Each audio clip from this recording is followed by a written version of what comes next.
The curriculum's on the desk, and do you have any questions? Yeah, when's lunch?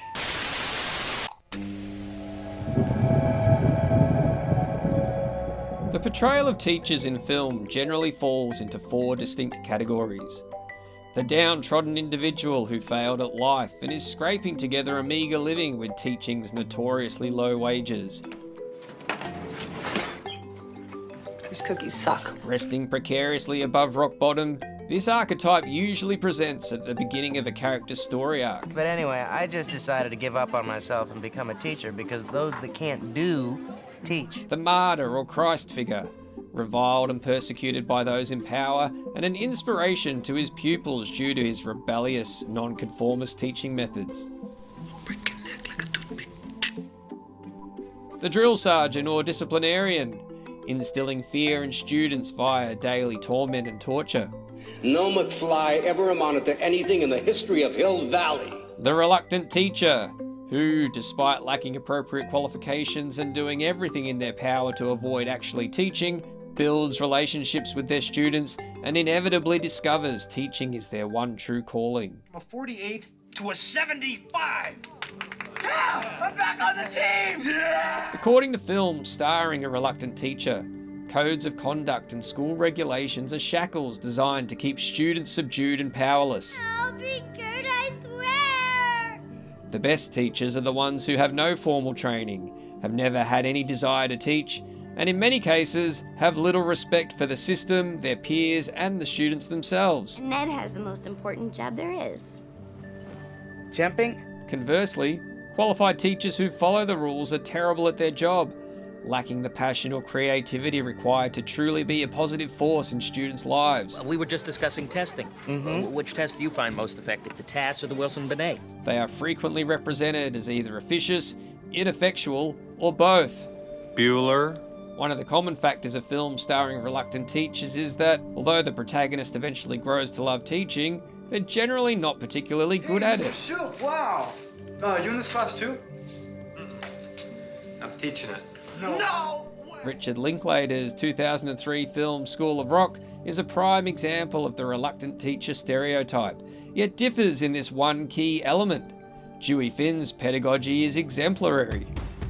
Jack Black's Dewey Finn is a failed rock star. Short of cash, he impersonates his housemate to accept a job as a substitute teacher at the prestigious Horace Green prep school. Upon discovering his students are musically gifted, he proceeds to exploit their talent in order to enter the Battle of the Bands. During this process, he begins to find joy in the shaping of young minds, and by the time the credits roll is, spoiler alert, running his own School of Rock. Let's get rockin'! In the film, Dewey tasks his students with becoming a rock and roll band, informing them of assignment expectations and an overall required outcome. Like good teachers do, he notes gaps in students' knowledge and fills them. To prepare them for the project, he explicitly teaches certain skills, but allows the students to develop their own expertise, proving that the best learning is collaborative and made meaningful by the act of doing. For instance, he shows footage of live concerts, but leaves it to the students to figure how to program and run a light show for their gig. Dewey's teaching style is fluid, opportunistic, and integrated, rather than scheduled and compartmentalized. His lessons are differentiated rather than streamed, via the use of an open-ended, reality-based curriculum. These are the tenets of inquiry-based learning, where the role of the teacher is more facilitator than educator, and students become responsible for their own learning. Teachers have a tendency to automatically praise students for everything they produce, inadvertently creating praise addicts. These praise addicts will hound you incessantly for their fix, and praise soon becomes shorthand for, "I've witnessed your work, now go away." Dewey instinctively understands this. When he praises the students, it is specific and earned. Stop. That's perfect. You're perfect. Stay right there. He is flexible in his approach. Although he assigns roles to his students, he allows them to alter the parameters of the role or change it completely if desired. In doing so, he creates a sense of autonomy and community in the classroom where the students feel safe to experiment and make mistakes. Dewey also understands that teaching is a performance. He is engaging in his presentation, but never pandering or patronizing. He doesn't waste time designing diagnostics, marking assignments, cross-checking assessment data, or writing comprehensive reports that will never be read. His sole purpose, other than winning Battle of the Bands, is to inspire a love of learning in his students.